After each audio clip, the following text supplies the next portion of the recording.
कि dean ma'am का बहुत बहुत धन्यवाद। मैं यहाँ पे एक चीज़ कहना चाहूँगी। कहीं मैंने पढ़ा था कि रविंद्रनाथ टैगोर ने एक बात कही थी कि पेड़ अपनी मिट्टी से अलग होके कभी स्वतंत्र नहीं हो सकता। मेरे लिए भी शायद मानव जीवन की एक बहुत बड़ी सच्चाई है कि हम स्वतंत्र तो होना चाहते हैं, पर हमारी स्वतंत्रता किन चीज़ों में निहित है, ये एक बहुत बड़ा विषय रहा है जिस पे आज भी चिंतन होता है।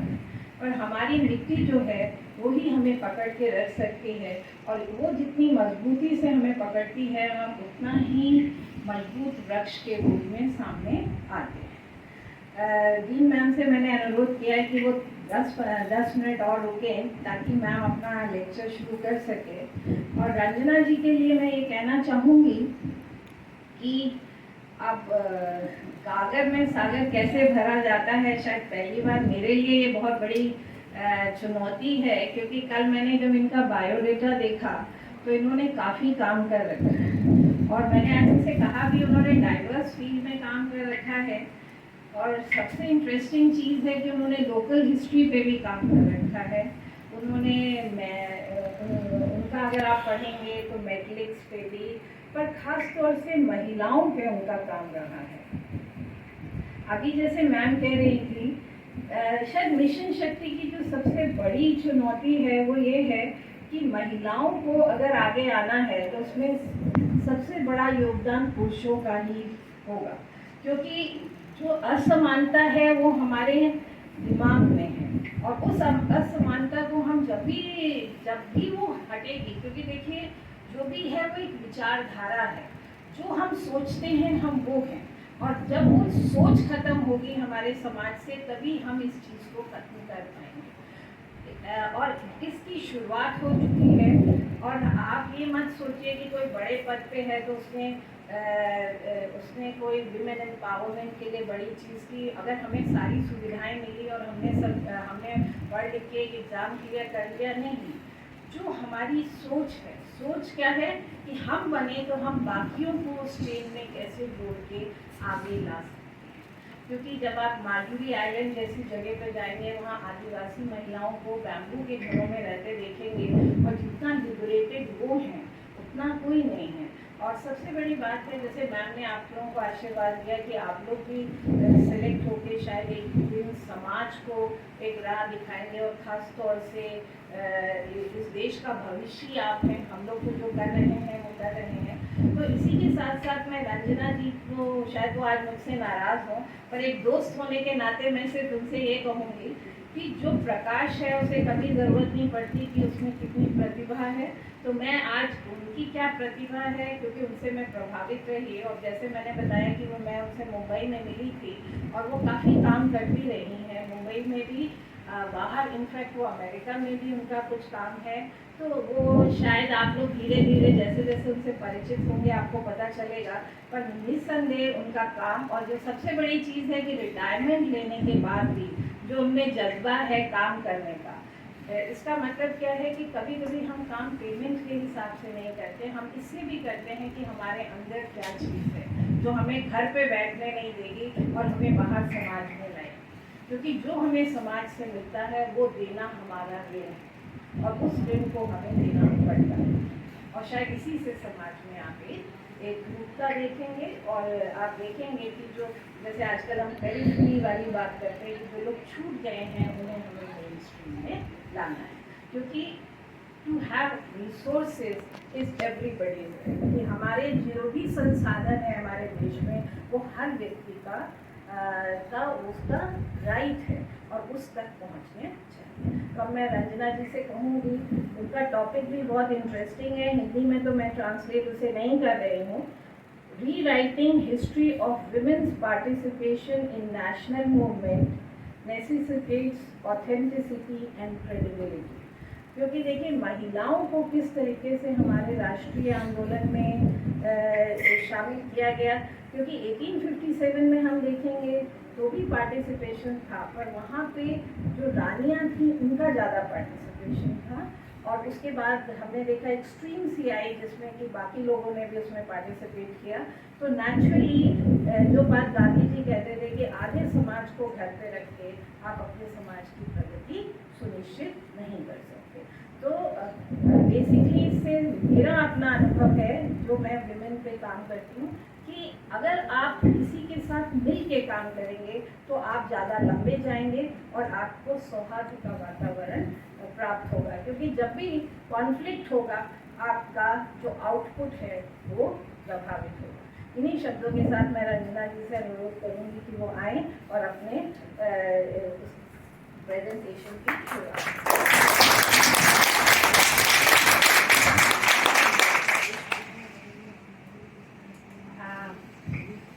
Thank you, Madhu, for such a generous introduction. At the outset, I want to, I'm immensely grateful to Western History Department as well as the Dean and Dr. Madhu and her colleagues and all my students, because for me, students are more important than anyone else, because any program should be student-centric. And for giving me an opportunity to come here and speak in front of such august gathering. So today the topic, because Madhu has given me only 45 minutes, and she was like insisting, Ranta, don't take more than that. So I'll try to stick to that.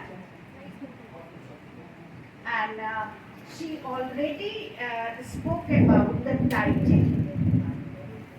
Okay. Actually, just a minute. Give me 2 minutes. I'm Bihari, so I know Hindi very well. लेकिन वो थोड़ा सा mind set करना होता है, और ऐसा नहीं है कि बॉम्बे वाले सिर्फ इंग्लिश बोलते हैं, हम लोग बहुत कुछ हिंदी बोलते हैं।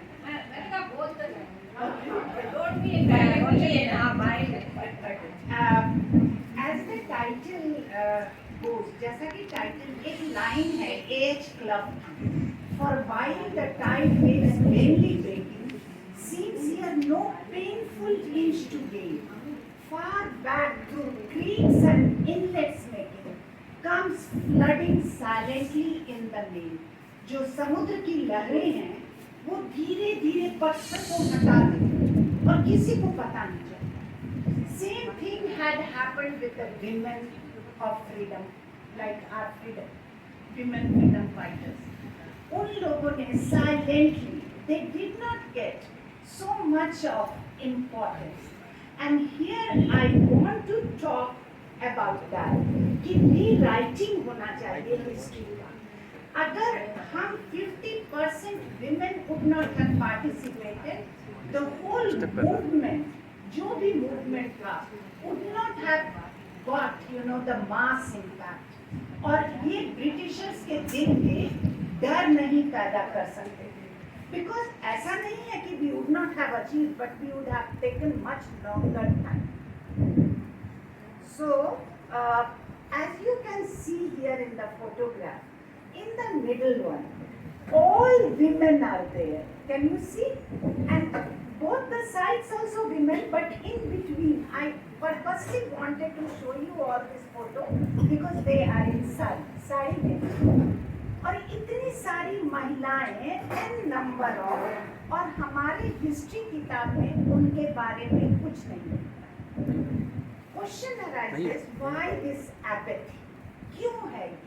अगर आप देखें तो हम लोग जब पढ़े थे, all of us, like Deena, Madhu, all of us, तभी like in 80s, जब हम 80s, 90s में पढ़ रहे थे, तो I was in Delhi University, and in all the books, like in Bedi Shri Ram College, and वहाँ पे भी जितनी भी किताबें हम लोगों ने पढ़ी, जैसे कि बिपिन चंद्रा, सुमित सरकार, तनिका सरकार, all of them, in all their books, थोड़ा नाम है महिलाओं। किन महिलाओं का नाम है? What Madhu ma'am just now said, elite class, उच्च वर्ग की महिलाएं। But what about middle class women? Because जब हम बात करते महिलाओं को हम सब ने पढ़ा किताब, और आप देखेंगे तो अमृत कौर, अरुणा असफ अली, सरोजनी नायडू, जो अच्छे लाइक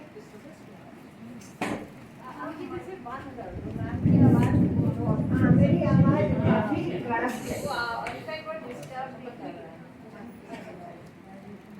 वैसे भी मेरी आवाज नहीं, अब क्योंकि like I have made up my mind like तो ये महिलाओं का ही नाम हम लोगों ने पढ़ा, और इनको सपोर्ट करने वाले इनके हस्बैंड होते थे, इनको सपोर्ट करने वाला समाज होता था, तब इनका नाम है और हम लोग अभी तक इनके बारे में पढ़ रहे हैं। लेकिन व्हाट अबाउट ये इन्यूमरेबल जितने भी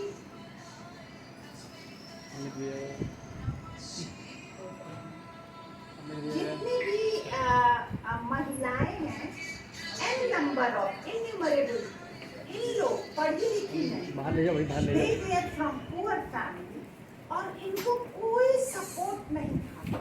एक क्वेश्चन आता है because nowadays latest books are there by Radha Kumar, Geraldine Forbes, Gerda Lerner, and all of them are researching on it। और उनका कहना है कि ये जो मिडिल क्लास लोअर स्ट्राटा की महिलाएं थी वो इंस्पायर्ड थी, पॉवर्टी से आकर उनको कोई सपोर्ट नहीं।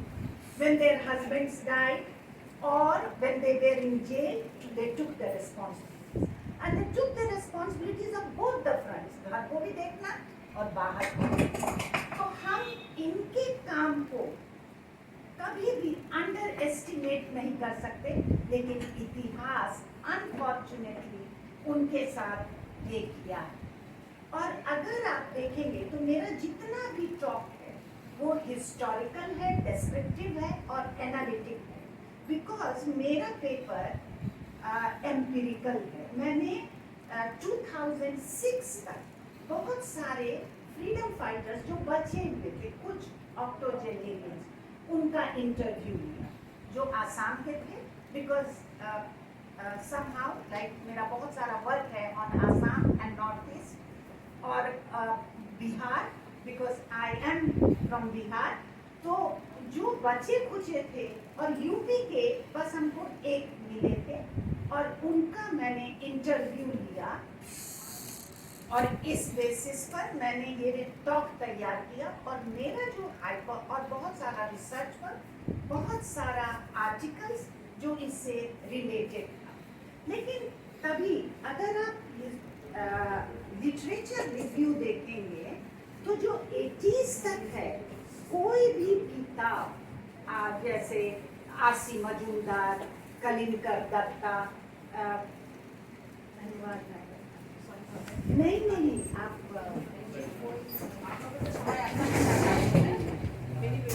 अब आप लोग और तो अगर आप देखेंगे आरसी मजूमदार, कलिंकर दत्ता, रे चौधरी, जितनी भी किताबें हैं जो 80s तक थी, उसमें हमको उस लिटरेचर में we do not get reference of women, केवल एलीट क्लास विमेन जो अपर क्लास।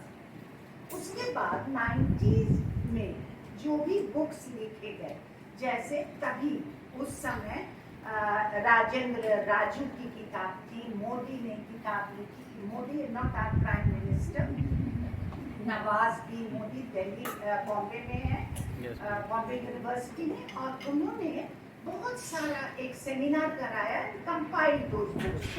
तो वो सब किताब डिस्कस करती है विमेन के बारे में ज़्यादा नंबर में बनिस्बत रे चौधरी और कलिंकर दत्ता। लेकिन इसमें भी एक बात था, इसमें urban, it was urban centric, जो शहर में महिलाओं ने भाग लिया, rural women were neglected again.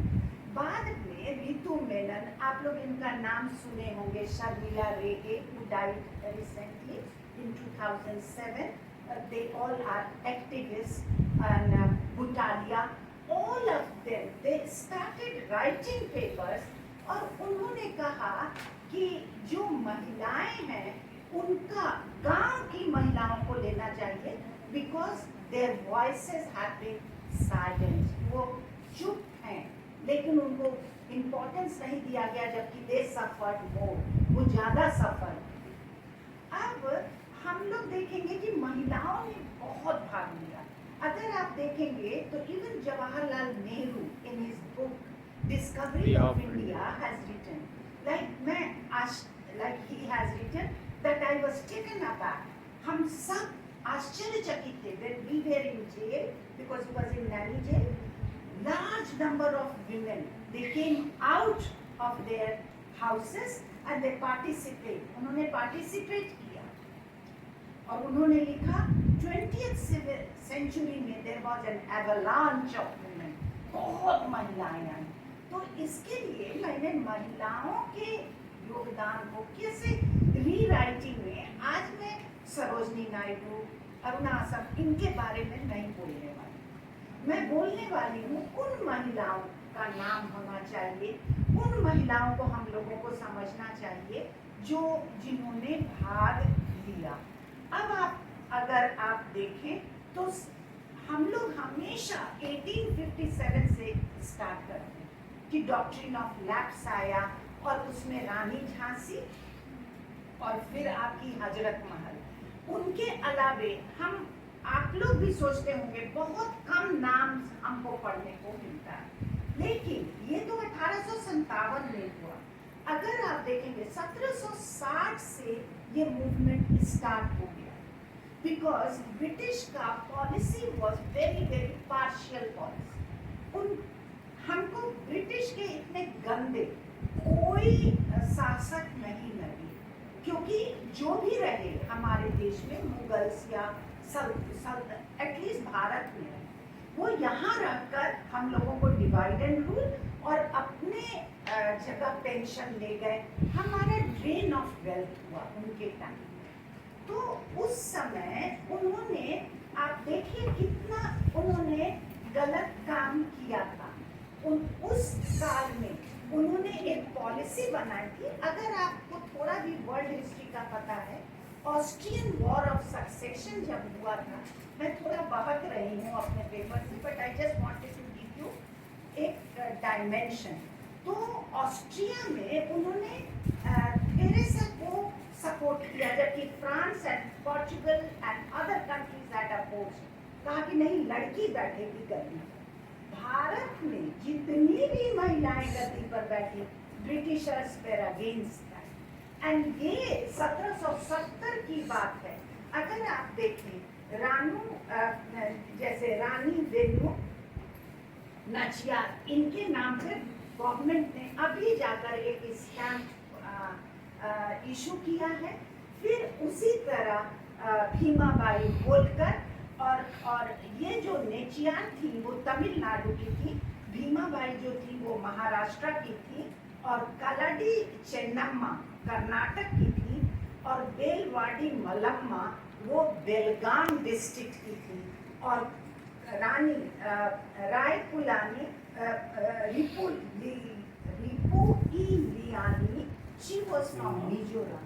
इन सब को हटाकर ब्रिटिश ने राज्य को, और ये सारी महिलाएं लड़ी और सब ने अपने प्राण को like they sacrifice their life, कि अपने जो फिफ्स थे, जो उनका टेरिटरी था, उसको वो बचा पाए।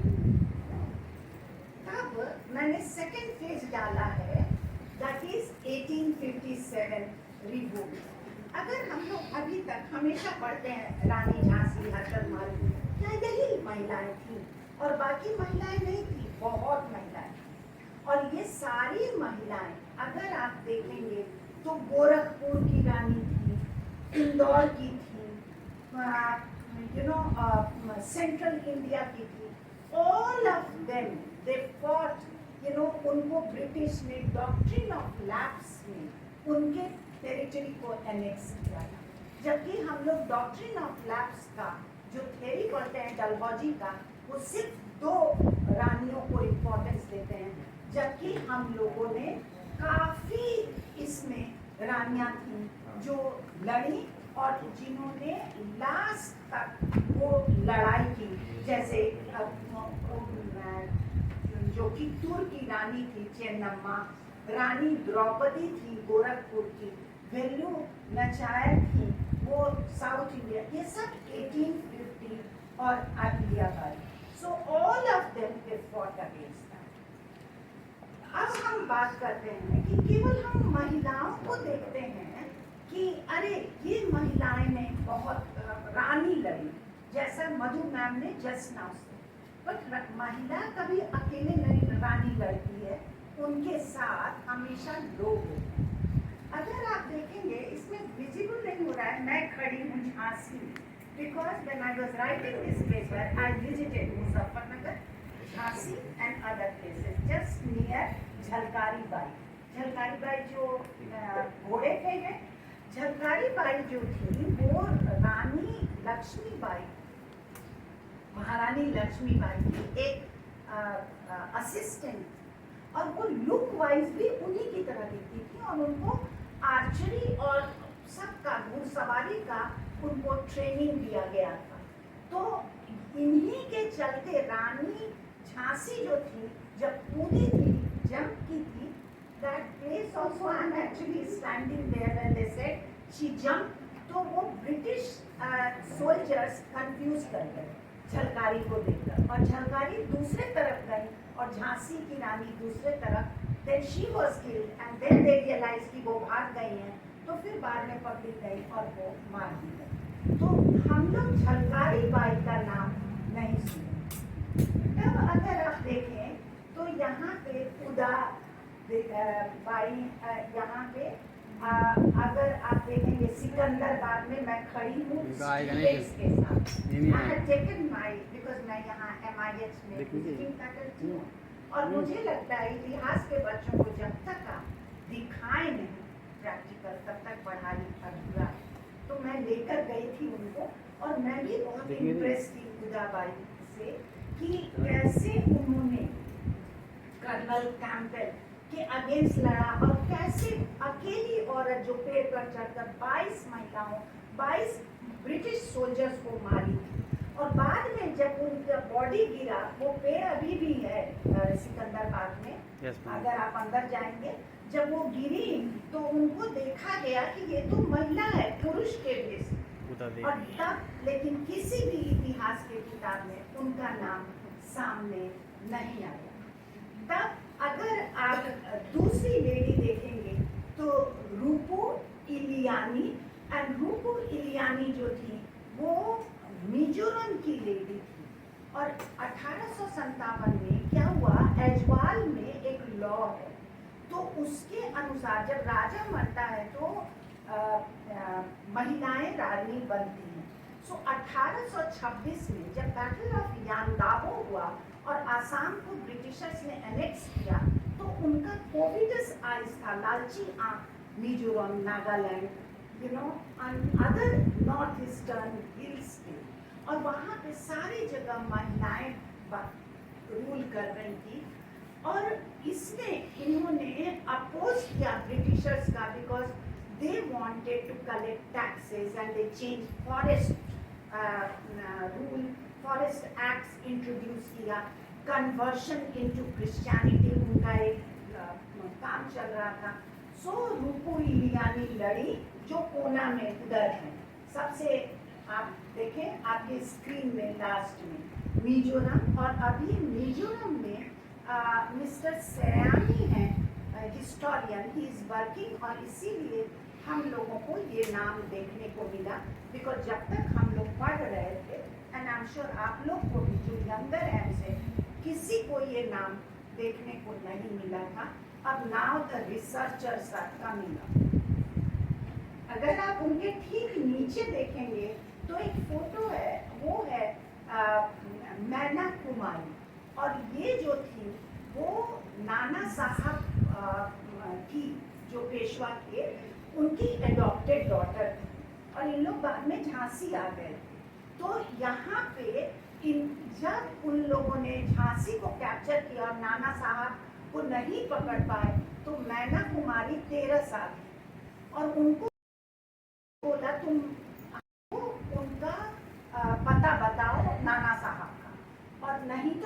जला दिया जाएगा।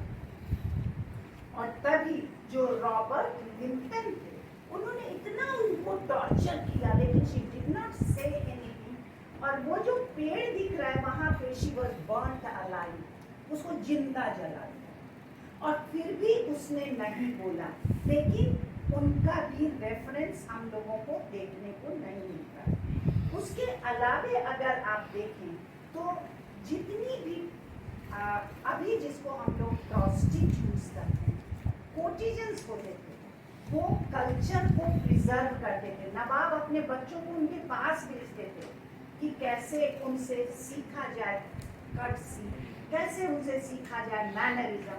लेकिन ब्रिटिशर्स, बिकॉज अगर आपने वो मूवी भी देखी होगी मंगल पांडे, तो उसमें उन लोग लीक आउट करते थे, सारा इंफॉर्मेशन लेते थे ब्रिटिशर्स से, और हमारे जितने भी रिबेल्स थे उनको या हमारे लीडर्स को पास ऑन करते। तो उसी में एक लेडी थी आजीजन बाई।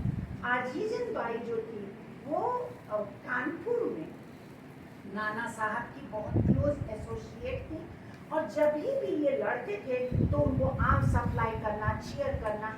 तो जब मैं गई थी कानपुर तो वहाँ पे बीबी लाइक देयर इज अ महल, और वहाँ पे उनको जीभ से बोला जो खून था उसको चाटो, नहीं तो। और पूरी जितनी भी हमारी कोर्टिजन्स थी, सिंगर्स थी, उनको उन्होंने उस दृष्टिकोण से देखा कि तुम प्रोस्टिट्यूट, तुम नीचे तबके की महिला, लेकिन कभी भी उन्होंने एक इंफॉर्मेशन नहीं दिया। और आप देखेंगे आजीजन बाई को ब्रिटिशर्स ने, उनके जो लेफ्टिनेंट जनरल थे, बहुत लेफ्टिनेंट कर्नल, बहुत ल्योर किया, बट जब उन्होंने नहीं दिया कोई इंफॉर्मेशन तो उनको भी हैंग किया। और ये जितनी भी लेडी थी वहाँ पे आप देखेंगे दीवार में भी अभी भी कहीं कहीं स्टेन है। लेकिन जब मैं चाहती थी उन सबों का फोटोग्राफ्स या गजेटियर से, कानपुर गजेटियर से और पुलिस जेल फाइल से, I did not get much, only the oral history. लेकिन nowadays oral history also has got importance, we can incorporate it in our history. तो हमको बहुत सारा इंफॉर्मेशन नहीं मिला। दूसरा थी अबीदा बानो, उनका तो फोटो नहीं है, बट अगर आप देखेंगे तो गोहर बेगम। और गोहर बेगम जो थी वो इतना सारा महिलाओं का एक ग्रुप बनाए, उन्होंने 1857 में सारे महिलाओं का पैसा कलेक्ट कर विद्रोहियों को दिया कि तुम रिवोल्ट करो। और आज भी बनारस का जो भिंडी बाजार जो एरिया है वहाँ पर इनका जो जो जो महल होता था जिसमें इन लोग डांस करते थे, और ये वो है इंटैक्ट। और उनके कंट्रीब्यूशन को किसी ने नहीं, और ब्रिटिश ने उनको कैरेक्टरलेस हीप्ड कैलुमनी ऑन देम, उनके ऊपर इतना ज़्यादा कैरेक्टर असैसिनेशन कर उन पर क्रिमिनल एक्ट लगाया और बहुत सारा एक्शन उन पर लिया। लेकिन इतिहास के किताब में उसके भी बारे में कोई इम्पोर्टेंस नहीं।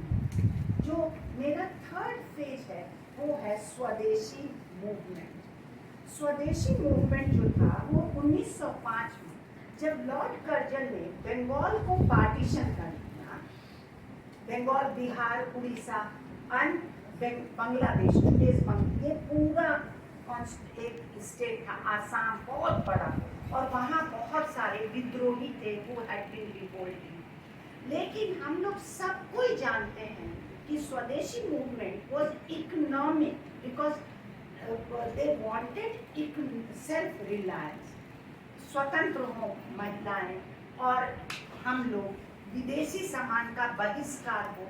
और अगर आप देखेंगे तो हम लोग सिर्फ नाम पढ़े थे चित्तरंजन दास, लेकिन अगर महिलाओं का सपोर्ट नहीं होता, सारी महिलाओं ने विदेशी सामानों को जलाया, उसको फेंका।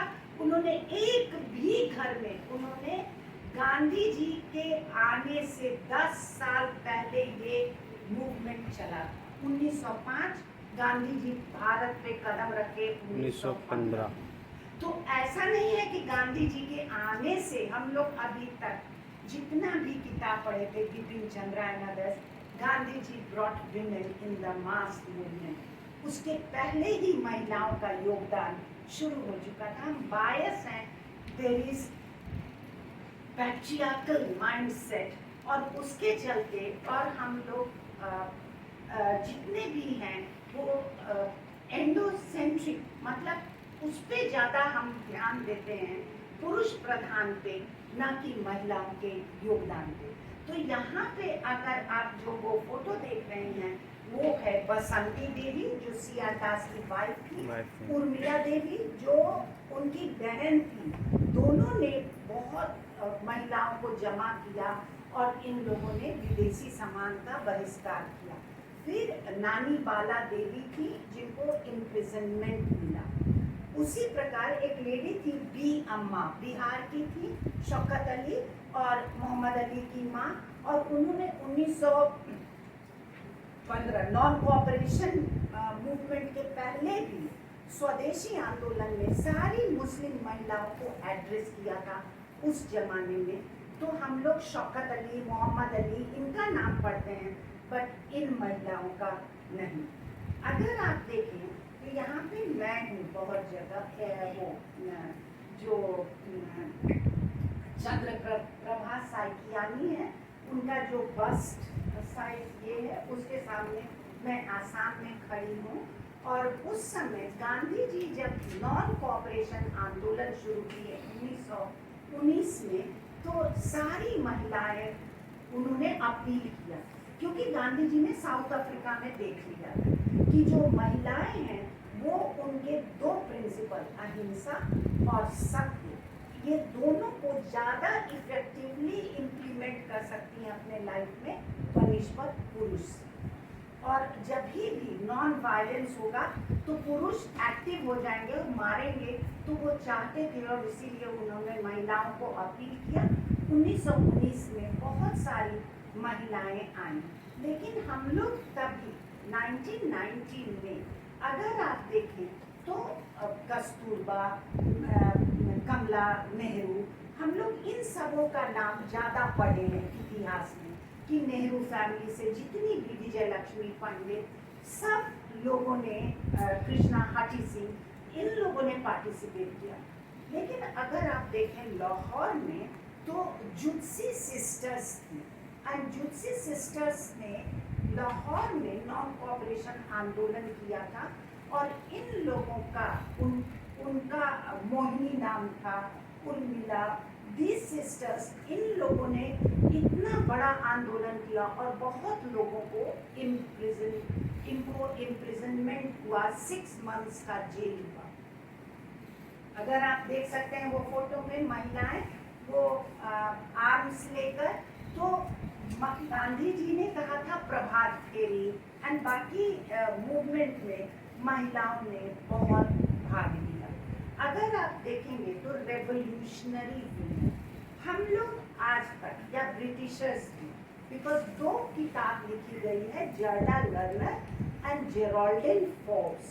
आप प्लीज ये किताब पढ़ें, और उसमें उन्होंने साफ लिखा है जो क्रांतिकारी महिलाएं थी उनसे ब्रिटिशर्स बहुत डरते, बिकॉज वो पुरुष के साथ बैठकर बॉम्ब बनाती थी, आर्म सप्लाई करती थी, रात रात भर उनके साथ कॉन्स्पिरेसी करती थी, और सारे इंफॉर्मेशन को रात में जाकर दूसरे नेताओं, मतलब क्रांतिकारियों को देती थी। तो ब्रिटिशर्स उनको उन पर कैरेक्टर असैसिनेशन हुआ, क्योंकि पुरुष के साथ काम कर रहे हैं तो सबसे आसान है महिलाओं को नीचा दिखाना, है ना, कैरेक्टर पे अटैक कर। So heap of calumny and character assassination, ये they became victim of that.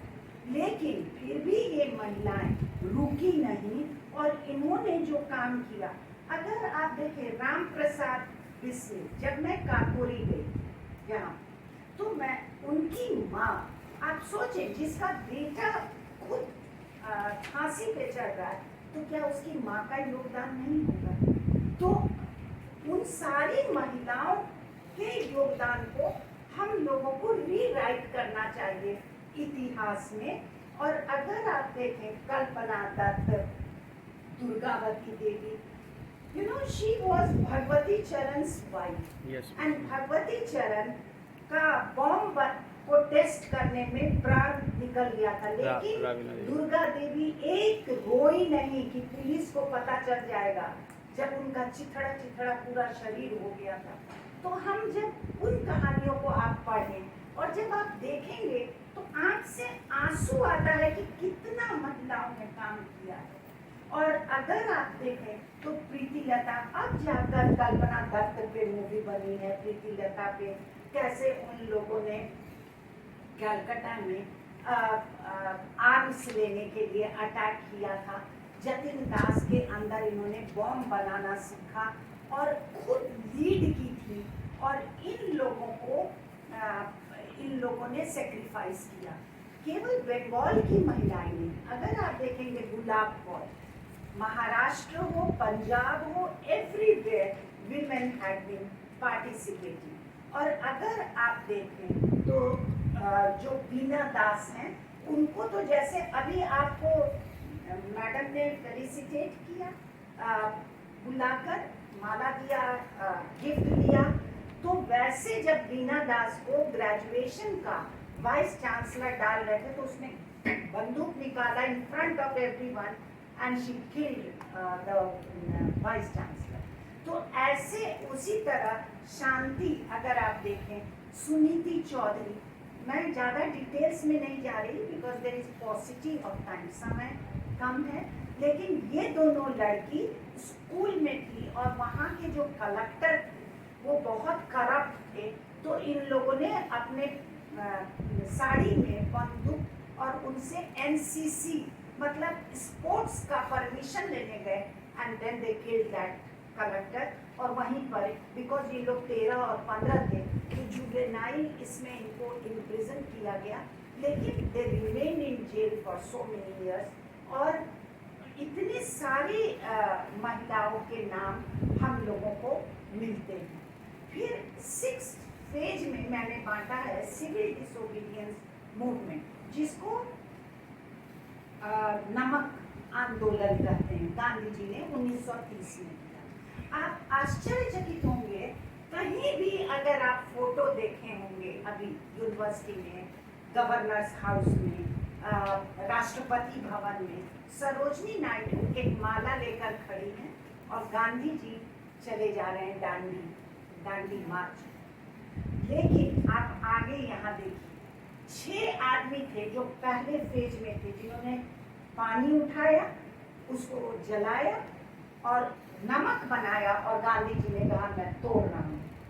लेकिन एक और चीज इसके पहले गांधी जी ने महिलाओं को मना किया, उसमें कमला देवी चट्टोपाध्याय बंगाल बॉम्बे से गुजरात गई, गांधी जी को परसुएड, और even Gandhi ji was bias in a sense कि उन्होंने कहा महिलाएं भाग, उन्होंने नॉन कॉपरेशन में लिया, बट इसने कहा चूंकि आंदोलन में तुम नमक तोड़ोगे तो ब्रिटिश का बैटन, ब्रिटिश का जो एट्रोसिटीज है वो महिलाओं को मार पीट और जेल भेजना होगा, तो ये महिलाएं भाग नहीं लेंगी।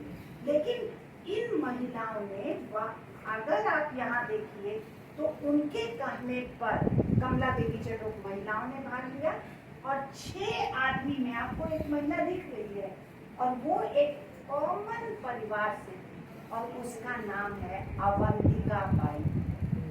अगर आप राधा कुमार की किताब पढ़ें द हिस्ट्री ऑफ डूइंग्स, उसमें उन्होंने बहुत ज़्यादा डिटेल्स में बॉम्बे की महिलाएं और कौन कौन महिलाओं ने नमक आंदोलन में भाग लिया था इस पे उन्होंने काम किया है। और राधा कुमार ने साफ लिखा है कि विले पार्ले में थाउजेंड्स ऑफ महिलाएं, हजारों महिलाएं रोज दिन खाना बनाकर पानी लेने जुहू बीच जाती थी, पानी लाती थी, नमक बनाती थी और बेचती थी, और ब्रिटिश के पैटर्न्स को टॉलरेट करती थी जब ब्रिटिश उनको मारते थे, पीटते थे।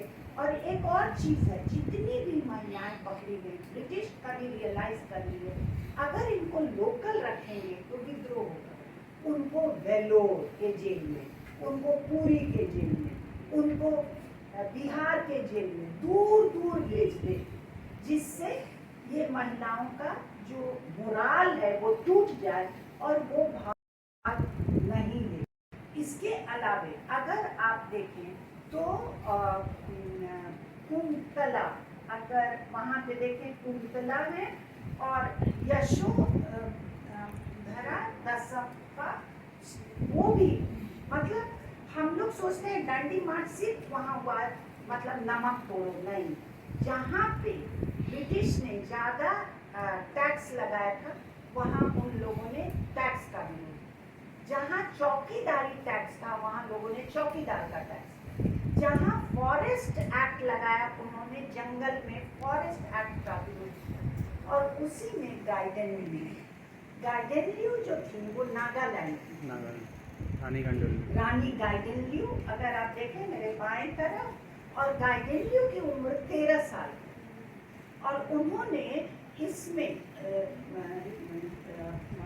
आंदोलन में फॉरेस्ट लॉ का विरोध किया।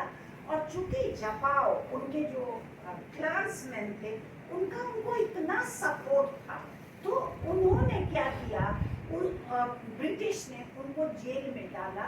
और पता है कितने साल जेल में वो रही? 14।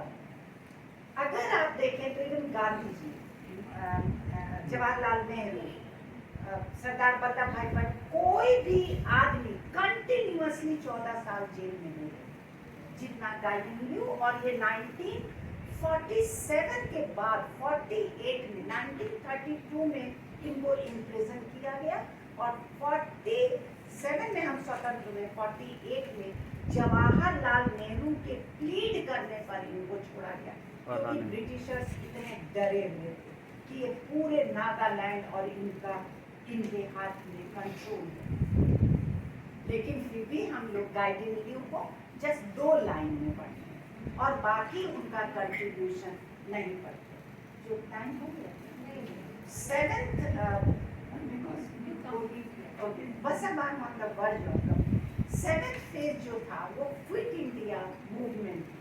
और क्विट इंडिया मूवमेंट में हम लोग हमेशा पढ़े हैं उषा मेहता जिन्होंने अंडरग्राउंड रेडियो प्रोड्यूस किया, इम्पोर्टेंट विजय लक्ष्मी पंडित, हाँ, अन्ना असफ अली, इन सबों को।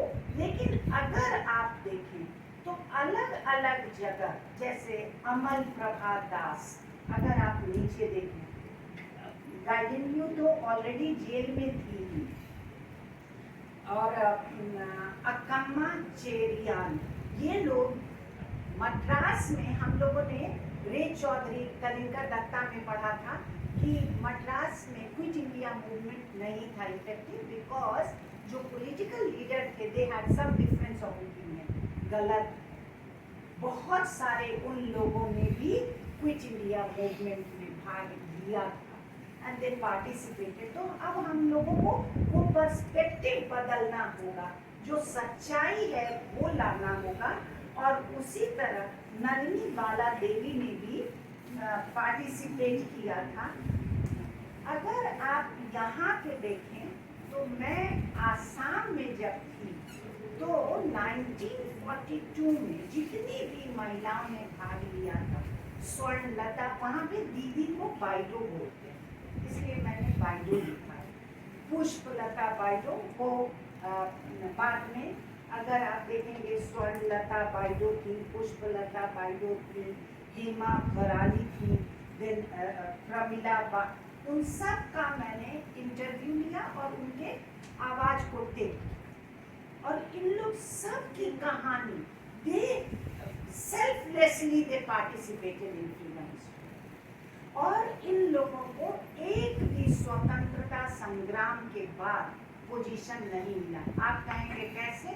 मैंने काउंटर पार्ट्स उनके मेल्स का भी इंटरव्यू, बिकॉज जनरली लोग कहते हैं फीमेल्स कंकॉक्ट कर रही हैं, अपने मन से कहानी गढ़ रही हैं, तो मैं सारे पुरुषों का भी जो उनके कंटेम्पररी थे, गौरी शंकर एंड अदर, उनका लिया और उन्होंने वो बोला कि नहीं वो पुष्पलता बाइडो स्वर्णलता।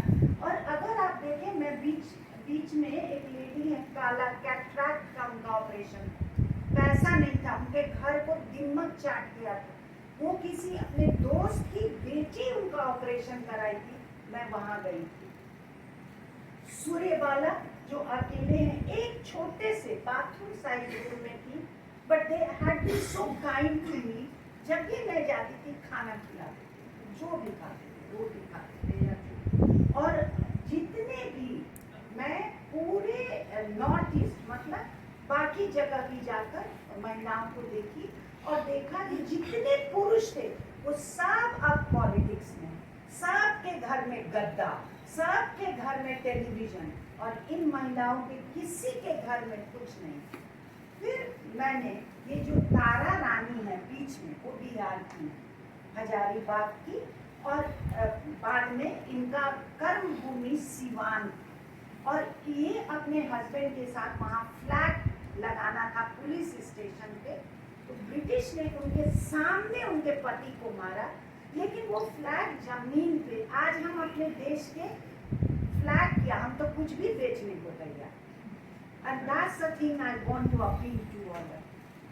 देश सबसे important, not we, not the caste, not the religion. It is our country. Think about it. I really very strongly feel about my country. When you go to America, everybody says, we Americans.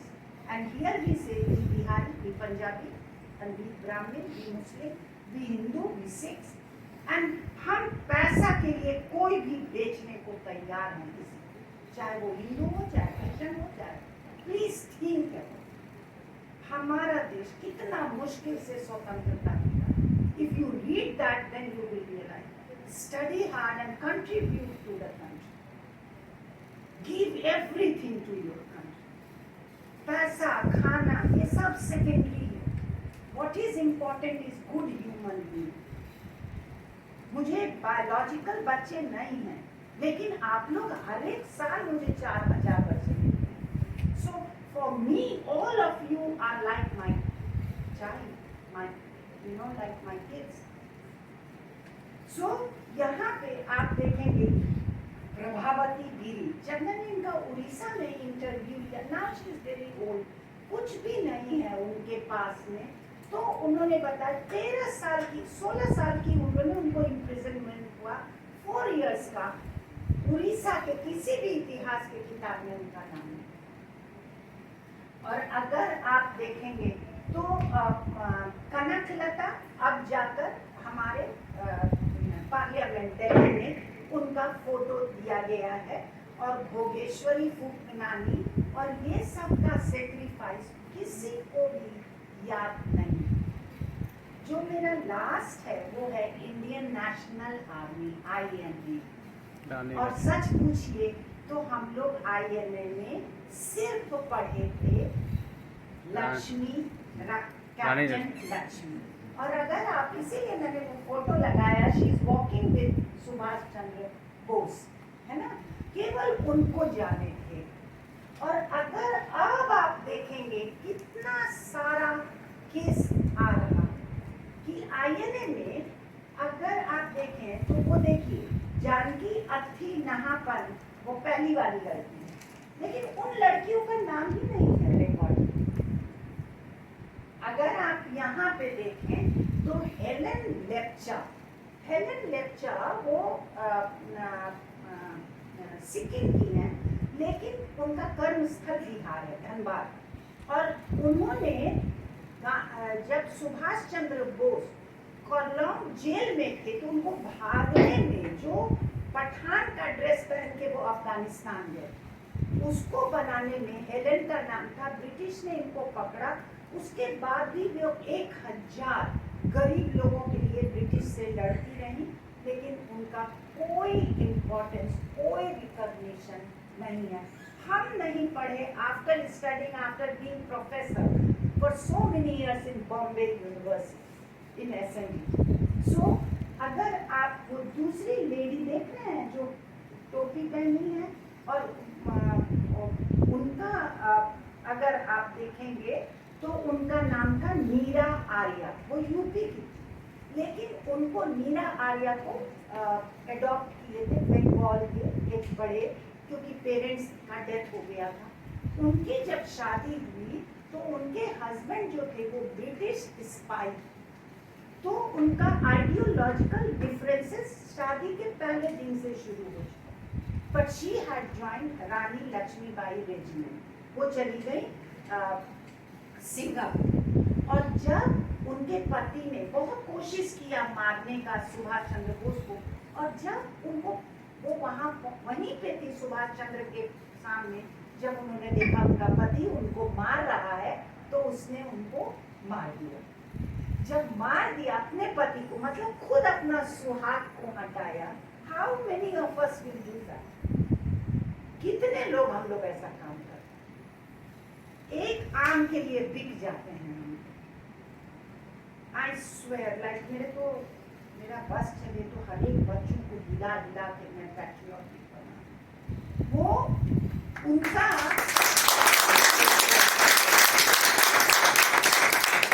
आप देखिए उनका breast काट दिया British, and ये jail file से। और आज वो है 1998 शी डाइड, हैदराबाद में फूल बेचने का काम है, एंड शी डाइड उनको इन ऑब्सक्यूरिटी, कोई नहीं पहचाना। कोई महिलाओं ने इसलिए काम नहीं किया कि हमको गद्दी मिले। आजाद को, चंद्रशेखर आजाद को देख लीजिए, सब आप लोग के उम्र के, खुदीराम बोस, किसी ने, अभी तो हम लोग थोड़ा काम करते हैं इलेक्शन जीतेंगे। अरे पहले देश के लिए काम करो तब देश को बेचो। अभी मैं नेपाल में थी, परसों ही आई, कल आई, हाँ कल परसों आई। तभी वहां पे पूरा चाइना ने, बिकॉज बॉर्डर रोड इनिशिएटिव के अंदर उनकी इकोनॉमी खत्म है। जब मैं श्रीलंका गई थी तो वहां पे हम्बन टोटा पूरा उन लोगों ने दे दिया। तो अगर हम भी ऐसा करेंगे, पूरे देश को, एक पेड़ नहीं था। I think you will be so disappointed Tulika, you know, एक पेड़ नहीं, the whole mountain was beneath, and मेरा रात भर मेरा दुख कि यहाँ के लोग इतने गरीब हो रहे हैं, सब कुछ बिक रहा है। तो आप देखिए वो नीरा आर्या ने, और जो दूसरी लेडी आप देख रहे हैं ना, वो राजमणि थी, सरस्वती राजमणि, जिसको जयललिता फेलिसिटेट कर रही हैं, लेकिन वो रिफ्यूज की और उसने कोई भी पोजीशन नहीं दिया। हम लोग कितने लोग आईएनए में इनका नाम पढ़ते हैं कि कोई भी, तो आपको नहीं लगता है महिलाओं को रिकॉग्नाइज करना चाहिए?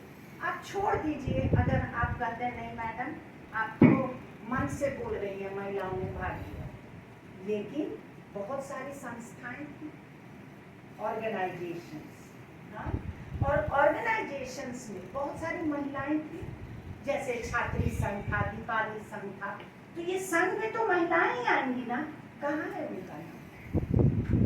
हम लोग सिर्फ पढ़ते हैं कल्याणी दास जिसने छात्री संघ बनाया, लीला जिसने दीपाली संघ बनाया, जिसने जतुस्त्र सभा बनाया, किसी का नाम हम लोग, और उसके साथ तो इतनी महिलाएं होनी चाहिए ना, केवल हमारा ही नाम दे दे, मधु मैम का नाम दे दे, बाकी मैम्स का नाम दे दे, और आपका नहीं दे, आपके बदले के बगैर तो हम अधूरे हैं। अगर स्टूडेंट नहीं तो टीचर हो ही नहीं सकता। तो फिर संघ है तो महिलाएं कहाँ हैं? And this is like food for the thought. सोचिए आप, काहे हम लोगों के इतिहास की किताब में उनको रिकॉग्निशन नहीं दिया गया? अगर आप देखेंगे, मैं इंटरव्यू ले रही हूँ, मेरे हाथ में रिकॉर्डर भी है, वहाँ लास्ट में एक लंबे बाल बने, मेरा बाल बहुत लंबा था जितना दिखता था। सो जब बूढ़ी हुई तो काटी। तो इन्होंने शकुंतला बाइडो नाम है इनका। मैं लास्ट में इसलिए आप लोगों को, हम ये नहीं जानते हैं कि मेसोगाइनिस्ट, हमारा जो हिस्ट्री है कि महिलाओं पे लिखा जाए, एंडोसेंट्रिक केवल एक वर्ग पे लिखा जाए। It should be just. जो भी पार्टिसिपेट, कितने पुरुष को नहीं लिया गया जो लोअर स्ट्राटा है, कितनी महिलाओं को तो नहीं लिया गया, पुरुषों को नहीं लिया गया, विद्यार्थियों को नहीं लिया गया है जिन्होंने नॉन कोऑपरेशन में स्कूल छोड़ दिया।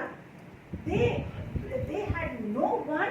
मतलब बाद में जब गांधी जी ने सस्पेंड कर दिया चौरा चौरी के बाद, तो उन लोग डरलेस थे, कहाँ जाएं?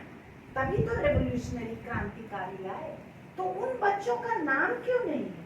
तो इतिहास में जब तक ये सबको ध्यान नहीं दिया जाएगा, जब तक हम जस्ट नहीं होंगे, जब तक हम होलिस्टिक अप्रोच नहीं करेंगे, इवन महिलाओं के लिए, I am not saying I am biased, I am saying कि पुरुष को भी नाम नहीं दिया गया, बच्चों को भी, उन सबको इनकॉर्पोरेट करना। एंड इन माय सेंस तभी जो आने वाले जनरेशन है, जो आप लोग हैं, हम लोग तो अपना जीवन जीते, तभी आपको रियल में इतिहास का ज्ञान। Thank you very much for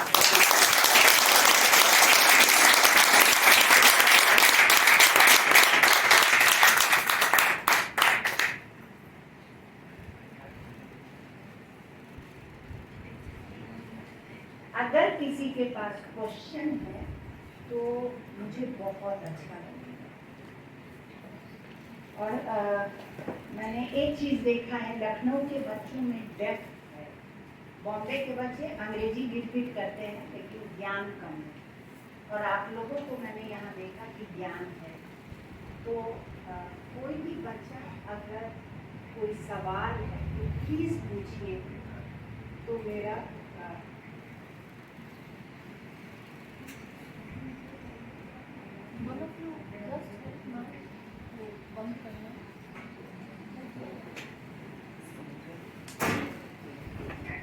yes, कोई सवाल? हाँ, मैंने कर दिया सवाल। क्वेश्चन मैं पूछ रही थी, किसी के मन में कोई?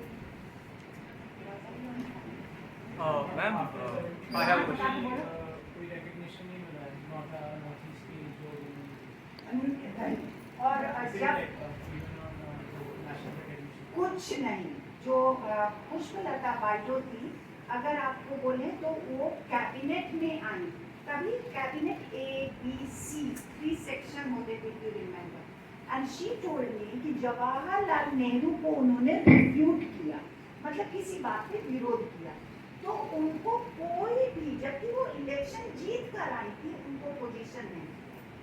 और स्वर्णलता बाइडो को तो पुरुष के लिए उनको कहा गया नहीं, ये जगह पुरुष को मिलना चाहिए, तो उनको नहीं।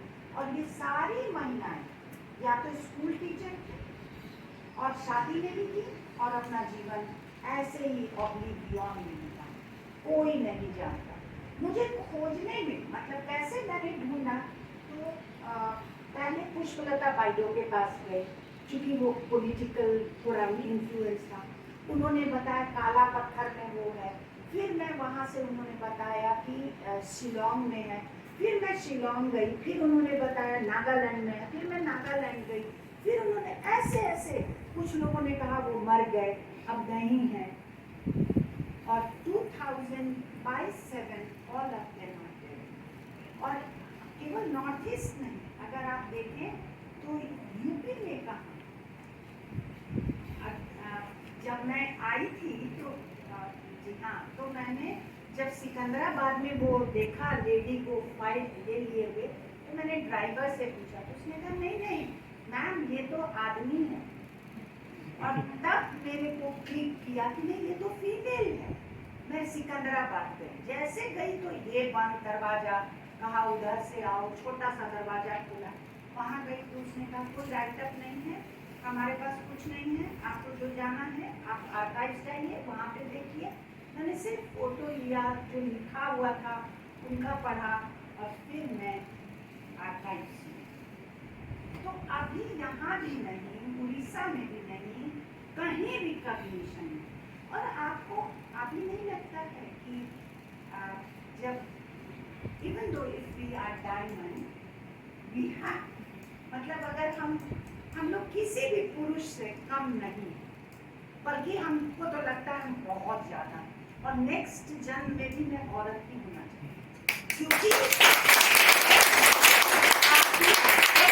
राइट क्रोमोसोम है जिसमें एडल्टरेशन, हम लोग एक्स हैं जो सबसे प्योर और जिद्दी है।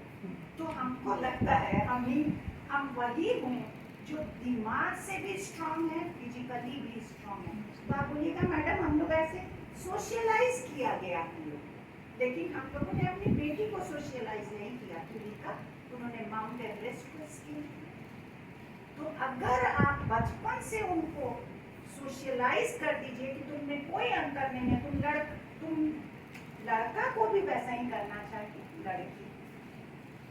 आई एम नॉट सेइंग कि लड़का खराब होता है, मैं लड़कों को पढ़ा रही हूँ मॉडर्न इंडियन हिस्ट्री, बिकॉज अभी तक मैं SN degree, I was all for women, feminist college में मैं, लेकिन I am finding boys are equally good, बहुत ज्ञानवान हैं। आप लोग खूब पढ़िए, मेरा आशीर्वाद है, और खूब अच्छा सिटीजन। हम कभी नहीं कहेंगे बड़े ऑफिसर आज नहीं बने।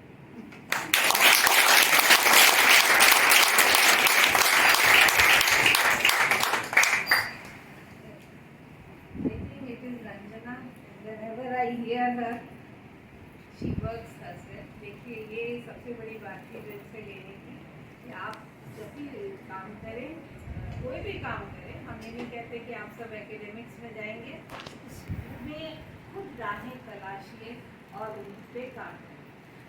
मेरे बस 2-3 पॉइंट्स हैं जो मैं यहाँ रखना चाहूँगी। देखिए समाज जो है, मैं रंजना जी से थोड़ा सा बस इत्तेफाक रखती हूँ कि समाज एक संपूर्ण चीज है, उसमें समानता हम हो गई पर समानता आसानी से नहीं आती। और समानता आने के लिए जैसे आपने कहा कि नेशनल मूवमेंट है, आई एम स्टूडेंट, आप इसे अदरवाइज नहीं लिखेगा, ऑल साइंस मेरा पसंदीदा सब्जेक्ट रहा है और मैं काम भी लगभग उसी में करती हूँ। पर हिस्ट्री मेक्स यू वाइज। मेरी मदर हिस्ट्री की लेक्चरर थी, इसलिए मैंने हिस्ट्री ले ली, अदरवाइज अगर मुझे स्वतंत्र रूप से लेना होता तो मैं पॉल साइंस लेती। पर तभी मैं अपने विभाग की बड़ी ऋणी रही कि मेहरा सर ने मुझे ये डायरेक्शन दी और मैं आज तक इसमें सर्वाइव कर पाई।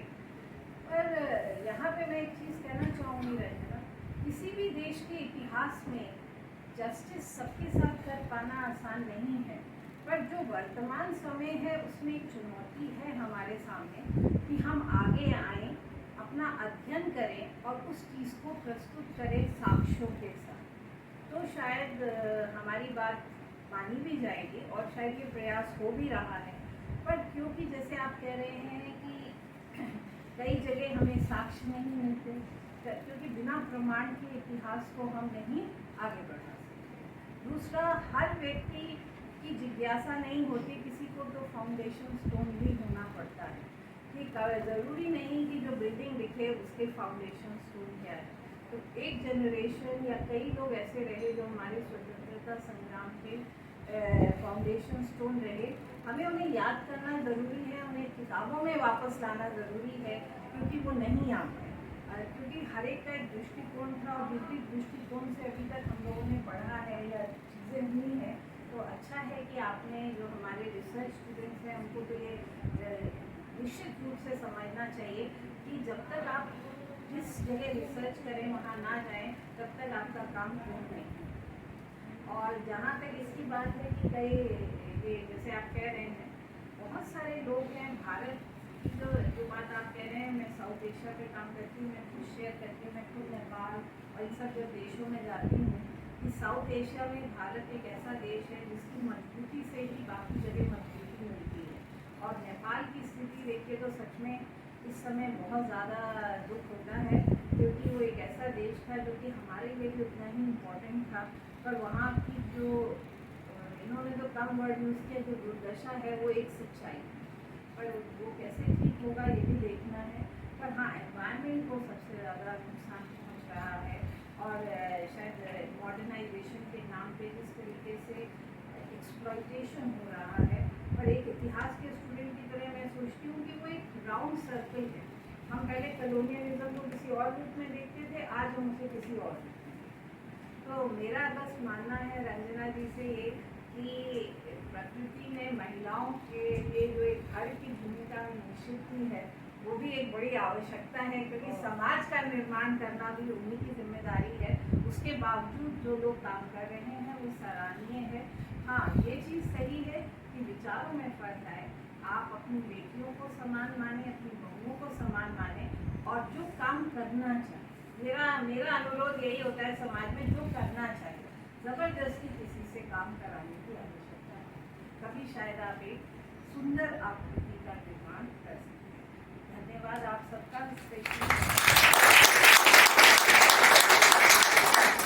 और आभा मैम भी आज आई, हमें तो बहुत ही प्रसन्नता है। जब भी प्रोग्राम होता है वो आती है और हमारा उत्साह वर्धन होता है।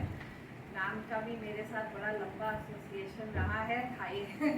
कभी मैंने कहा नहीं, पर हायर एजुकेशन कमीशन में इंटरव्यू देने हम दोनों साथ गए थे। इत्तेफाक रहा कि मेरा किसी से वैसे नहीं, पर काम के उसमें मैं काफ़ी लोगों से मिलती रही हूँ, और ये भी एक इत्तेफाक है कि उनसे जब भी मिलती हूँ तो एक अपना तो मुझे मिलता रहा है। वो भी एक अच्छी चीज़ है।